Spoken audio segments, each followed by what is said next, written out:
It was a quiet Sunday morning in Santa Clarita, one of those warm, breezy days where the air carries the smell of jasmine and lawn clippings. I had the day off from classes and decided, rather impulsively, to visit my Uncle Greg. He was always the life of the family gatherings, with his booming laugh and wild stories that left everyone either in stitches or wide-eyed. At 52, he still had that infectious energy that made people gravitate toward him. I hadn't seen him much since moving out for college, and I figured it'd be a chill catch-up session over coffee, or maybe a beer. As I walked up the pathway to his house, a classic two-story nestled among identical beige homes, I felt a strange flutter of nervous excitement. I couldn't put my finger on why. Maybe it was just the unfamiliar silence of the neighborhood. Or maybe it was the way the front door stood slightly open, like it had been left in a rush. "Uncle Greg?" I called out as I knocked lightly and stepped onto the welcome mat. No answer. Cautiously, I pushed the door open and stepped inside. The familiar smell of rich, dark roast coffee and a hint of cologne hung in the air, comforting at first. But then I heard something unusual. Faint laughter, light, almost flirtatious, coming from somewhere down the hall. Curiosity gripped me as I slowly followed the sound, my footsteps muffled by the thick carpeting. The hallway felt longer than I remembered, the lighting dimmer. When I reached his bedroom door, I noticed it was ajar as well. My heart began to pound, not from fear, but from the sheer oddness of the moment. What I saw made me freeze. There on the bed was Uncle Greg, shirtless, his pants clearly undone, and next to him, a woman I didn't recognize. She had long auburn hair that cascaded down her back and a mischievous smile that didn't fade even when she laughed. She looked to be in her 30s, wearing an oversized button-down shirt that wasn't hers. The laughter between them was intimate, effortless. I stood there, stunned, caught between shock and disbelief. My first instinct was to turn away, but some part of me stayed rooted to the spot. I felt like I'd stepped into a completely different world, a secret world my uncle had carefully hidden behind his charm and backyard barbecues. "What if someone walks in?" the woman said, giggling. "Let them," Greg replied, chuckling. "This is our time." That sentence hit me harder than I expected. It was playful, yes, but also defiant. I had never seen this side of him before. The carefree wildness, the open disregard for being caught. It was strange and oddly thrilling. Suddenly, both of them turned toward the door. My breath hitched. Had they seen me? I ducked back against the wall, heart pounding so loud I was sure they could hear it. I didn't dare move. "I can't believe we're doing this," the woman whispered. "What if your family finds out?" Greg's voice was calm, almost smug. "What they don't know won't hurt them. I've always lived life on my terms." I felt a rush of conflicting emotions. Confusion, curiosity, even a twisted sense of admiration. What else had he kept hidden? Was he living a double life? Just then, a new voice pierced the moment. "Greg, are you in there?" I stiffened. It was Marlene, his wife, my aunt. Footsteps echoed down the hall. "Yeah, just a sec," Greg called out hastily, panic rising in his voice as he fumbled with his pants. The woman jumped up, eyes wide with fear. "What do I do?" she whispered, her voice trembling. "Just act normal," he whispered back. "We've got this." I remained frozen in place behind the hallway wall, trapped between my curiosity and the overwhelming desire not to be discovered. The door creaked open. "What's going on in here?" Marlene's voice was sharp, laced with suspicion. Greg stood up, trying to shield the woman with his body. "Just working on a little side project," he said, his voice forced. "Really?" Marlene asked, arms crossed. "Because it sounds more like you two are having a little too much fun." The woman, trying to recover, added with a shaky laugh, "We were just brainstorming. Getting creative." But Marlene wasn't buying it. She looked around the room slowly, scanning their faces. Just then, my phone buzzed in my pocket. I froze, slowly sliding it out, praying it didn't make another sound. A text from a friend. Nothing urgent, but I was sweating now. Greg looked increasingly nervous, while Marlene's suspicion deepened. "You know I don't like secrets, Greg," she said. "If you're hiding something, now's the time to come clean." I saw Greg's eyes dart toward the woman again, calculating. But before he could answer, she stepped in, her voice a little too bright. "No secrets here. Just some harmless fun." Marlene paused for a long moment. "Fine, but I better not find out you're lying." She turned and left, the tension following her like a storm cloud. Once the door shut behind her, Greg and the woman both exhaled audibly. "We need to be more careful," the woman said, pacing now. "I don't want to get caught again." "Relax," Greg replied, trying to sound unfazed. "I'm the king of this house. I call the shots." But I saw it then, the crack in his mask. Behind the bravado was fear. I was still pressed against the wall, unsure what to do. Come forward? Say something? Or slip out quietly and pretend none of this ever happened? Just then, the woman's eyes caught something, my shoes, visible around the corner. "Wait, someone's there," she said. Greg's head snapped in my direction. "Who's there?" Before I could move, the woman rounded the corner and yanked open the closet door. There I was, frozen, exposed. Hey," I mumbled, caught in the most awkward moment of my life. Greg's face went pale. The woman, Eliza, I would later learn, stared at me in horror. "What the hell were you doing in there?" Greg asked, stunned. "I was just looking around," I said, trying to act casual.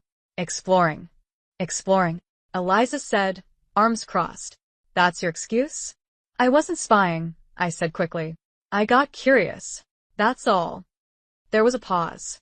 Then Greg sighed, rubbing his face. "You heard everything, didn't you?" "Most of it," I admitted. Then Eliza did something I didn't expect. She smiled. "What if we made a deal?" she said, eyes glinting. "You keep our secret and maybe you get to be part of it." I blinked. "Part of it?" Greg looked at her, clearly intrigued. "Life's short," Eliza said. "Why play it safe?"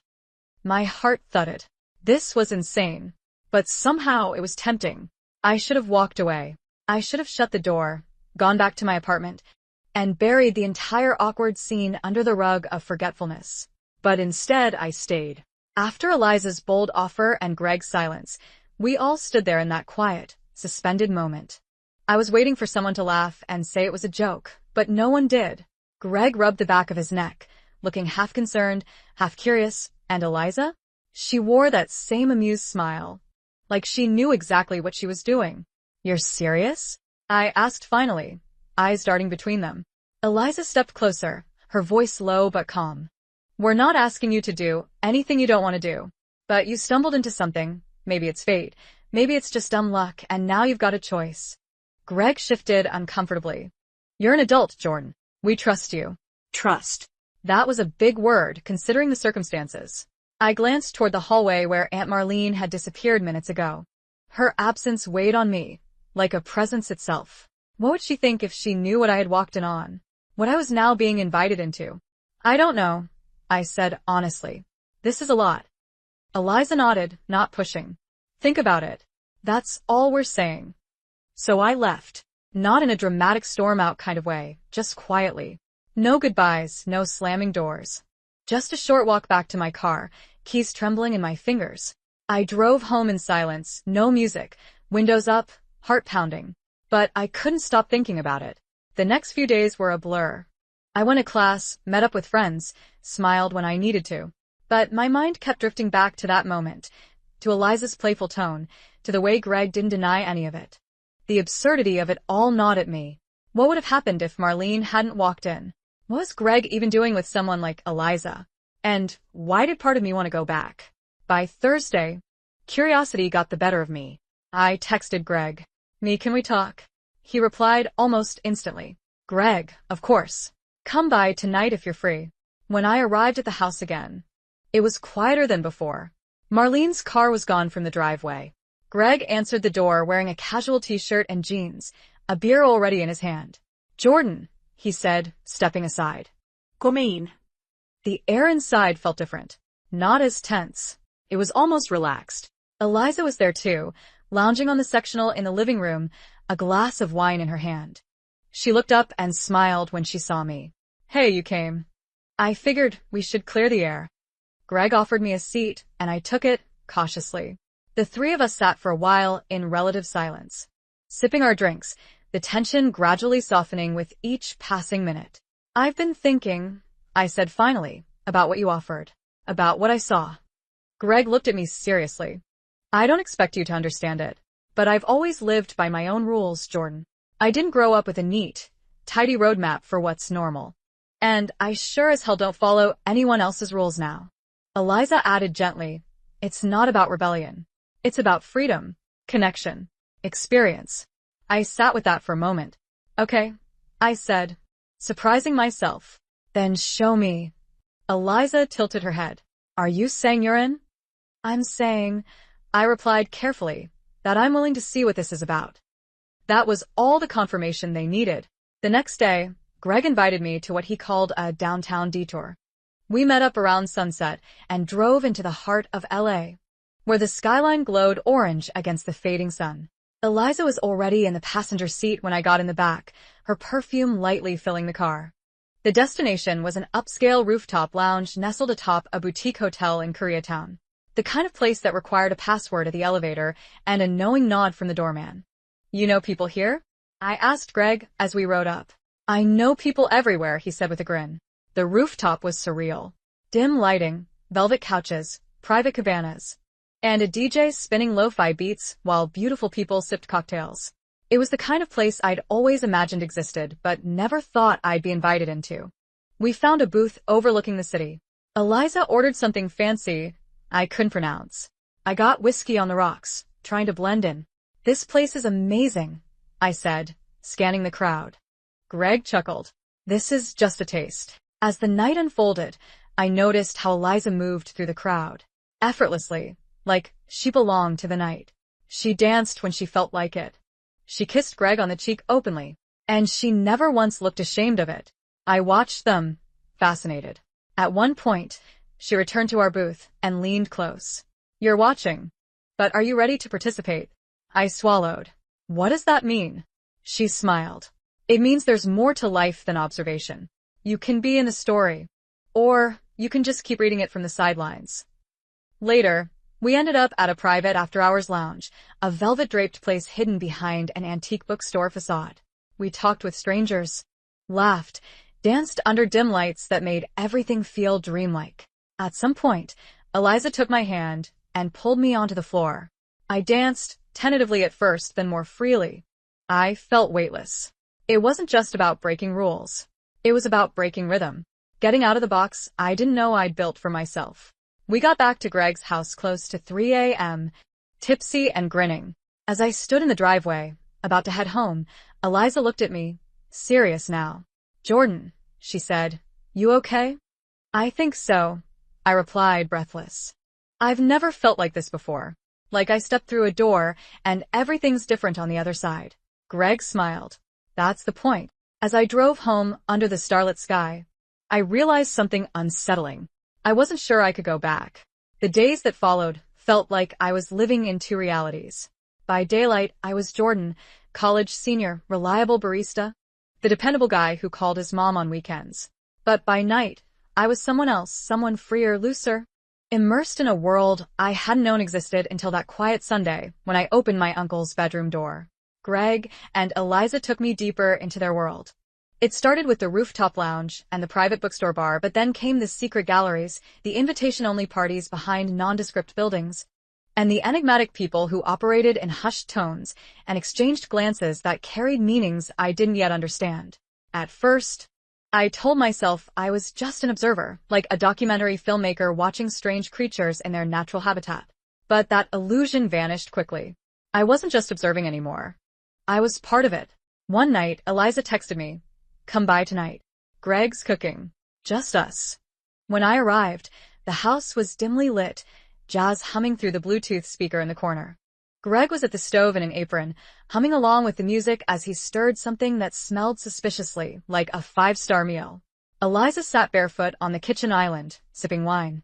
"You clean up nice," she said as I walked in, looking me over with a grin. "I try," I replied, suddenly hyper-aware of the way her eyes lingered. Greg greeted me with a one-armed hug.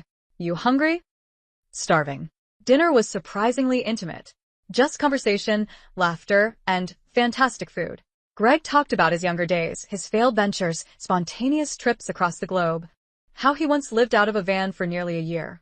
Eliza chimed in with stories of her own, studying in Paris, crashing an art show in Berlin, the time she worked as a waitress on a yacht in Greece. They were wild, unapologetic, and yet strangely grounding. I sat back and listened, realizing I knew so little about them beyond the surface. For years, Greg had just been funny Uncle Greg. But now I was seeing layers. After dinner, we moved to the back patio. The sky was dark, the city lights blinking faintly in the distance. Elisa Licande. Greg poured bourbon. We talked for hours. And then came the question. Jordan, Eliza said, swirling her drink, what are you afraid of? The question caught me off guard. What do you mean? You've dipped your toes in, she said, eyes glinting. But what are you really afraid of? Getting too close? Getting lost in it? I didn't know how to answer. Greg watched me carefully. You've got the look of someone trying not to drown while still pretending to enjoy the water. I laughed nervously. Maybe. Or maybe I'm just trying to figure out what the hell this is. They both grew quiet. Then Greg spoke again. We're not trying to recruit you into a cult or anything. But life is layers, Jordan. You spend enough time doing the same thing every day. You forget you're allowed to rewrite the rules. I looked at him, then Eliza. And what if rewriting the rules ruins everything? I asked. Then at least you can say you lived, Eliza said softly. That night, I didn't sleep well. My dreams were filled with flashes, dancing lights, Eliza's laugh, Greg's voice in the dark. I woke up tangled in sheets, breath short, mind racing. A few days later, things took an unexpected turn. I was working a closing shift at the coffee shop when I saw her Aunt Marlene. She walked in like she always did, smiling politely, scanning the specials board. But when her eyes met mine, I knew. She knew something. She ordered a latte and lingered near the counter.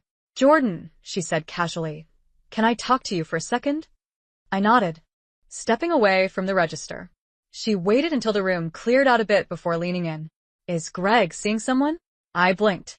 Why do you ask? I found a lipstick in the bathroom drawer, she said quietly. And Greg's been out more. At night. Coming home smelling like cologne he doesn't wear. I swallowed. Marlene, You don't have to lie for him, she said. Her voice calm but firm. I just need to know the truth. I hesitated. I didn't want to betray Greg. But I also didn't want to lie to Marlene. She had always been kind to me. Always believed in my potential even when I didn't. I think I started slowly. He's going through something. A change. She narrowed her eyes. That's not an answer, Jordan. I didn't respond. I didn't know how. She nodded slowly. That's what I thought. Then she left. No anger. No tears. Just quiet disappointment.